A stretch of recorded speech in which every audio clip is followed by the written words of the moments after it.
السلام علیکم every one, میرا نام جیا ہے اور میں اپنی خالہ کے گھر رہتی ہوں۔ کام سے میں کبھی نہیں تھکتی۔ اگر تھک جاتی ہوں تو لوگوں کے رویوں سے، ان کی باتوں سے جو مجھے اندر سے توڑ دیتی ہیں، اور میں چھوڑ دیتی ہوں انہیں کائنات کے کندھوں پر۔ جو مجھ سے نہیں سنبھل رہا وہ وقت سنبھال لے گا۔ لڑنا جھگڑنا بحث کرنا چھوڑ دیا ہے میں نے، کیونکہ میں جانتی ہوں وقت کی مار سب سے بڑی مار ہے، اس سے کوئی نہیں بچ سکتا۔ اور اگر ریئل میں بندے کو صبر آ جائے تو اسے کسی کی کوئی بات بری ہی نہیں لگتی۔ زندگی کو انجوائے کرنا چاہیے، لیکن لوگوں کے رویے انسان کو اس قدر مایوس کر دیتے ہیں کہ سمجھ نہیں آتا کہ اب ہم انہیں کیا جواب دیں۔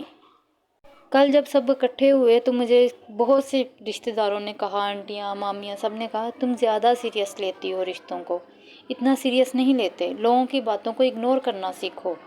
میں نے سوچا کہ شاید یہ بات بالکل ٹھیک ہے، میں بہت سیریس لیتی ہوں۔ کوئی مجھے کوئی بات کر دیتا ہے تو میں سوچتی ہوں اس نے مجھے یہ بات کی ہی کیوں ہے۔ مجھے سمجھنا چاہیے کہ لوگ ہیں وہ باتیں کرتے ہیں، کرنے دو۔ میں یہی سوچتی رہتی ہوں کہ اگر اس نے مجھے یہ بات کی ہے تو کیوں کی ہے۔ میں کوئی حرفن مولا تو نہیں ہوں، مجھ سے بھی غلطی ہو سکتی ہے، لیکن کسی کے سامنے کسی کی انسلٹ کرنا بہت بری بات، انسان کو باتیں تھکا دیتی ہیں جو باتیں لوگ ہمیں کرتے ہیں۔ خیر جو بھی ہے، وقت جو ہے گزر جائے گا، حالات بدلتے ٹائم نہیں لگتے۔ اللہ کے گھر میں دیر ہوتی ہے، اندھیر نہیں ہوتا۔ انشاءاللہ اللہ پاک ہم یہی کہہ لیں گے، اللہ پاک ہمیں ہی اتنا صبر دے دے کہ ہمیں لوگوں کی باتیں بری لگے ہی نہ۔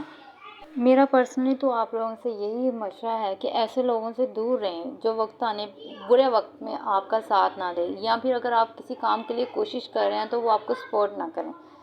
باقی خیر باتیں چلتی رہیں گی۔ اپنا خیال رکھیں، اپنے پیاروں کا، اپنے والدین کا، اپنے بچوں کا۔ والدین جیسی نعمت، والدین کا کوئی نعمت بدل نہیں ہے، ٹھیک ہے؟ جیسے کہتے ہیں نا صحت کا کوئی نعمت، اسی طرح والدین کا بھی کوئی نعمت بدل نہیں ہے۔ یہ باتیں مجھے نہیں لگتا بتانے والی ہیں، لیکن میں اپنا پرسنلی آپ کو بتا رہی ہوں کہ والدین جیسی نعمت، مفت کی دعائیں ہیں جو بندے کو ملتی ہیں، ہمیں ان کا ادب و احترام کرنا چاہیے، اپنے حقوق کو پورے کرنے چاہیے۔ ضروری نہیں ہے کہ سارے حساب اولاد سے ہی ہوں گے۔ والدین جو ناانصافی کرتے ہیں اپنے بچوں میں، کہ ایک بچے کا زیادہ پیار کرنا اور دوسرے کو کم کرنا، ان سے بھی حساب ہوگا، لیکن ہمیں اپنی طرف سے اپنا 100% دینا چاہیے۔ کوشش کریں ہماری طرف سے ان کو کوئی تکلیف نہ ہو، ہم اپنے اسلام کے حساب سے ان کے ساتھ پورا چلیں۔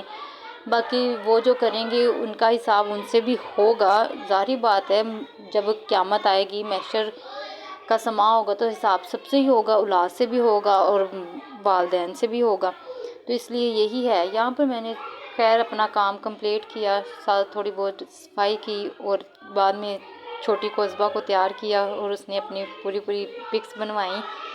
تو جی یہیں پر ختم ہوتا ہے، یہیں پر بلاگ کو ختم کرتے ہیں۔ اللہ حافظ، اپنا خیال رکھیں، اپنے بچوں کا خیال رکھیں، اپنے والدین کا خیال رکھیں۔ اللہ حافظ۔